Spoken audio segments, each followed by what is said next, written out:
Water security पर अभूतपूर्व काम कर रहा है, अभूतपूर्व निवेश भी कर रहा है।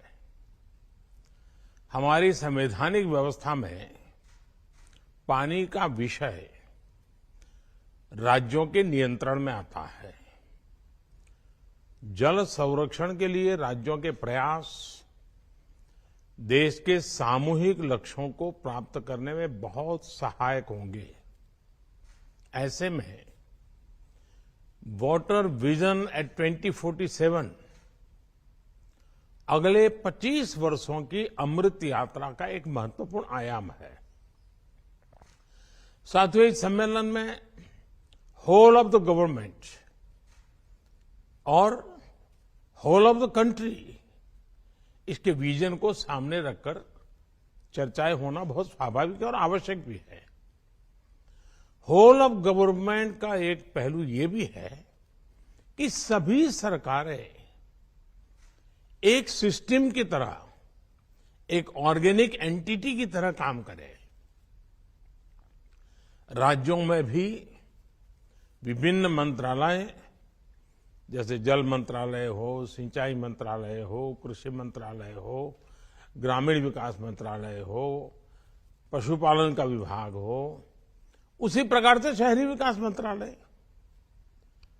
उसी प्रकार से आपदा प्रबंधन, यानी कि सबके बीच लगातार संपर्क और संवाद और एक क्लैरिटी, विजन, ये होना बहुत आवश्यक है।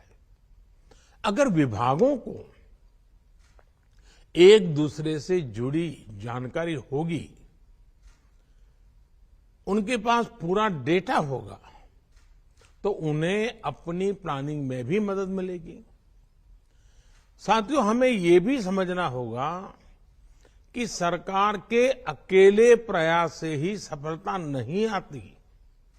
जो सरकार में है, उन्हें इस सोच से बाहर निकलना होगा कि उनके अकेले के प्रयास से अपेक्षित परिणाम मिल जाएंगे। इसलिए जल संरक्षण से जुड़े अभियानों में जनता जनार्दन को, सामाजिक संगठनों को, सिविल सोसाइटी को भी ज्यादा से ज्यादा हमें जोड़ना होगा, साथ लेना होगा। जन भागीदारी का एक और पक्ष है और उसे भी समझना बहुत जरूरी है। कुछ लोग सोचते हैं कि भाई जन भागीदारी यानी लोगों पर ही सारी जिम्मेदारी थोप देना, जन भागीदारी को बढ़ावा देने से सरकार की जिम्मेदारी कम हो जाती है। हकीकत ऐसी नहीं है, जवाबदेही कम नहीं होती। जन भागीदारी का सबसे बड़ा लाभ ये होता है कि जनता जनार्दन को भी ये पता चलता है कि इस अभियान में कितनी मेहनत हो रही है, कितना पैसा लग रहा है, इसके कितने पहलू होते हैं। जब किसी अभियान से जनता जुड़ी रहती है तो उसे कार्य की गंभीरता का पता चलता है, उसके सामर्थ्य का पता चलता है, उसके स्केल का पता चलता है, संसाधन कितने लगते हैं उसका पता चलता है। इससे जनता में जब ये सब देखते हैं, इन्वॉल्व होते हैं, तो ये इस प्रकार की योजना हो या अभियान हो, एक सेंस ऑफ ओनरशिप आती है। और जो सेंस ऑफ ओनरशिप जो है ना, वो सफलता की सबसे बड़ी कुंजी होती है। अब आप देखिए, स्वच्छ भारत अभियान कितना बड़ा उदाहरण है। स्वच्छ भारत अभियान में जब लोग जुड़े तो जनता में भी एक चेतना आई, जागृति आई। गंदगी दूर करने के लिए जो संसाधन जुटाने थे, जो विभिन्न वाटर ट्रीटमेंट प्लांट बनवाने थे, शौचालय बनवाने थे, ऐसे अनेक कार्य सरकार के द्वारा हुए। लेकिन इस अभियान की सफलता तब सुनिश्चित हुई जब जनता में, प्रत्येक नागरिक में सोच आई कि गंदगी नहीं करनी है, गंदगी नहीं होनी चाहिए। गंदगी के प्रति एक नफरत का भाव नागरिकों में आने लगा। अब जनभागीदारी की यही सोच हमें जल संरक्षण के लिए जनता के मन में जगानी है। इसके लिए जनता को हम जितना ज्यादा जागरूक करेंगे उतना ही प्रभाव पैदा होगा। जैसे हम जल जागरूकता महोत्सवों का आयोजन कर सकते हैं, स्थानीय स्तर पर होने वाले मेलों में पानी को लेकर जागरूकता संबंधी कई आयोजन जोड़ सकते हैं। विशेषकर नई पीढ़ी इस विषय के प्रति जागरूक हो, इसके लिए हमें पाठ्यक्रम से लेकर स्कूलों में एक्टिविटीज तक इनोवेटिव तरीके सोचने होंगे। आप जानते हैं कि देश हर जिले में 75 अमृत सरोवर बना रहा है। आपने भी अपने राज्य में इसमें काफी कुछ काम किया है। इतने कम समय में 25,000 अमृत सरोवर बन भी चुके हैं। जल संरक्षण की दिशा में पूरे विश्व में अपनी तरह का ये अनोखा अभियान है और ये जन भागीदारी इसमें जुड़ी है। लोग इनिशिएटिव ले रहे हैं, लोग इसमें आगे आ रहे हैं। इनका संरक्षण हो, लोग इनसे जुड़े, हमें इस दिशा में निरंतर प्रयास बढ़ाने होंगे। साथियों, हमें पॉलिसी लेवल पर भी पानी से जुड़ी परेशानियों के समाधान के लिए सरकारी नीतियां और ब्यूरोक्रेटिक प्रक्रियाओं से बाहर आना होगा। हमें प्रॉब्लम्स को पहचानने और उसके सॉल्यूशन को खोजने के लिए टेक्नोलॉजी को, इंडस्ट्री को और खासकर स्टार्टअप्स को साथ जोड़ना होगा। जियो सेंसिंग और जियो मैपिंग जैसी टेक्निकों से हमें इस दिशा में काफी मदद मिल सकती है। साथियों, हर घर तक पानी पहुंचाने के लिए जल जीवन मिशन आपके राज्य का एक बड़ा डेवलपमेंट पैरामीटर हुआ है। कई राज्यों ने इसमें अच्छा काम किया है। कई राज्य इस दिशा में आगे बढ़ रहे हैं। अब हमें ये सुनिश्चित करना है कि एक बार ये व्यवस्था बन गई तो आगे उनकी देखरेख भी उतने ही अच्छे ढंग से चलती है। ग्राम पंचायतें जल जीवन मिशन का नेतृत्व करें और काम पूरा होने के बाद ये सर्टिफाई भी करें कि पर्याप्त और स्वच्छ पानी उपलब्ध हो गया है। हर ग्राम पंचायत मासिक या त्रैमासिक रिपोर्ट भी ऑनलाइन सबमिट कर सकती है कि उसके गांव में कितने घरों में नल से जल आ रहा है। पानी की गुणवत्ता सुनिश्चित करने के लिए समय समय पर वाटर टेस्टिंग की प्रणाली भी विकसित की जानी चाहिए। साथियों, हम सभी जानते हैं कि इंडस्ट्री और खेती दो ऐसे सेक्टर्स हैं जिसमें स्वाभाविक रूप से पानी की आवश्यकता बहुत रहती है। हमें इन दोनों ही सेक्टर से जुड़े लोगों से विशेष अभियान चलाकर उन्हें वाटर सिक्योरिटी के प्रति जागरूक करना चाहिए। पानी की उपलब्धता के आधार पर ही क्रॉप डाइवर्सिफिकेशन हो, प्राकृतिक खेती हो, नेचुरल फार्मिंग खेती को बढ़ावा दिया जाए। कई जगह ऐसा देखने में आया है कि जहां प्राकृतिक खेती होती है, नेचुरल फार्मिंग की जा रही है, वहां जल संरक्षण के भी सकारात्मक प्रभाव दिखाई दिया है। साथियों, प्रधानमंत्री कृषि सिंचाई योजना के तहत सभी राज्यों में तेजी से काम हो रहा है। इसके अंतर्गत पर ड्रॉप मोर क्रॉप अभियान की शुरुआत की गई थी। इस स्कीम के तहत देश में अब तक 70 लाख हेक्टेयर से ज्यादा जमीन माइक्रो इरिगेशन के दायरे में लाई जा चुकी है।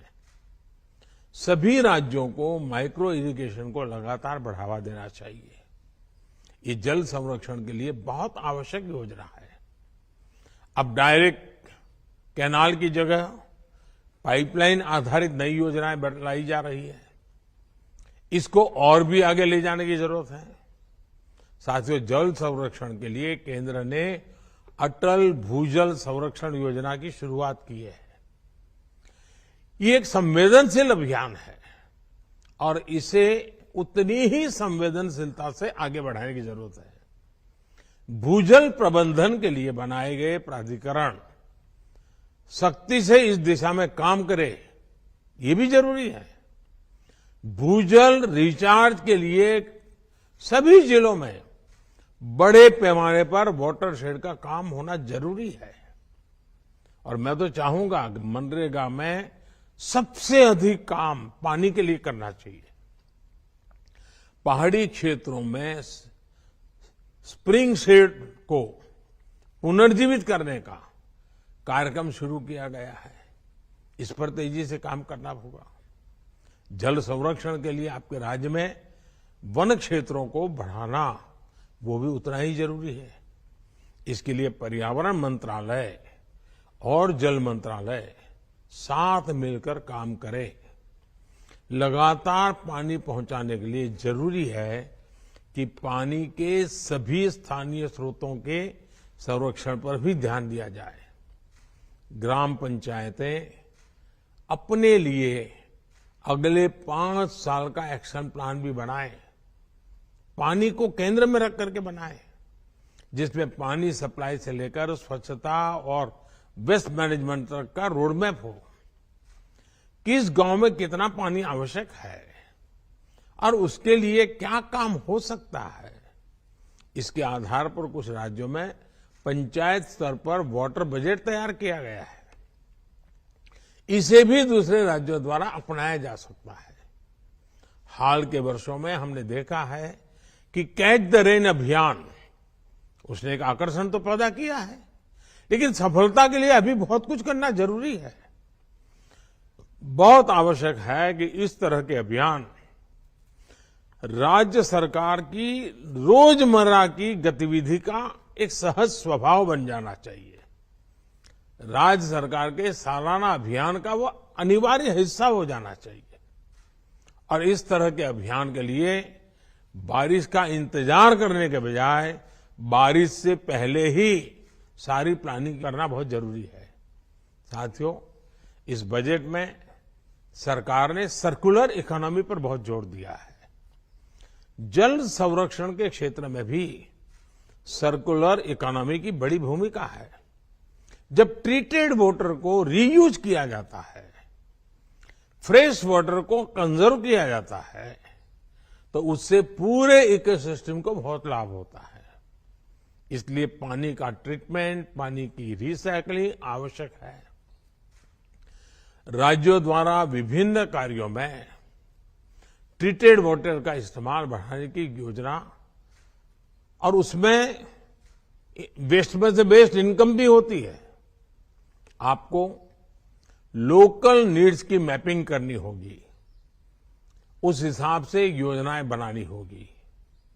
हमें एक और बात ध्यान रखनी है, हमारी नदियां, हमारी वाटर बॉडीज पूरे वाटर इकोसिस्टम का सबसे अहम हिस्सा होते हैं। हमारी कोई भी नदी या वाटर बॉडी बाहरी कारकों से प्रदूषित न हो, इसके लिए हमें हर राज्य में वेस्ट मैनेजमेंट और सीवेज ट्रीटमेंट का नेटवर्क बनाना होगा। ट्रीटेड वाटर का दोबारा इस्तेमाल हो, इसके लिए भी हमें प्रभावी व्यवस्था पर ध्यान देना होगा। नमामि गंगे मिशन को टेम्पलेट बनाकर बाकी राज्य भी अपने यहां नदियों के संरक्षण और पुनर्जीवन के लिए ऐसे ही अभियान शुरू कर सकते हैं। साथियों, पानी कोलैबोरेशन और कोऑर्डिनेशन का विषय बने, राज्यों के बीच कोऑपरेशन का विषय बने, ये है हम सबकी जिम्मेदारी है। और आप तो देख रहे हैं एक और इश्यू, अर्बनाइजेशन बहुत तेजी से बढ़ रहा है। बहुत तेजी से हमारी आबादी अर्बनाइजेशन की दिशा में बढ़ने वाली है। अर्बन डेवलपमेंट इतना तेजी से होता है तो पानी के विषय में अभी से सोचना पड़ेगा। सीवेज की व्यवस्था अभी से सोचनी पड़ेगी, सीवेज ट्रीटमेंट की व्यवस्था अभी से सोचनी पड़ेगी। शहरों के बढ़ने की जो गति है, उस गति से हमें और गति बढ़ानी पड़ेगी। मैं आशा करता हूं कि हम इस समिट में हर एक के अनुभव को साझा करेंगे, बहुत ही सार्थक चर्चा होगी। निश्चित कार्य योजना बनेगी और एक संकल्प बन करके आप इसको सिद्धि प्राप्त करने के लिए आगे बढ़ेंगे। हर राज्य अपने राज्य के नागरिकों की सुख सुविधा के लिए नागरिकों के कर्तव्य पर भी बल देते हुए और सरकार का पानी के प्रति प्राथमिकता वाला काम अगर हम करेंगे तो मुझे विश्वास के साथ कह सकता हूं कि इस वाटर कॉन्फ्रेंस के लिए हम एक बहुत आशाओं के साथ आगे बढ़ेंगे। मेरी आपको बहुत बहुत शुभकामनाएं हैं। धन्यवाद।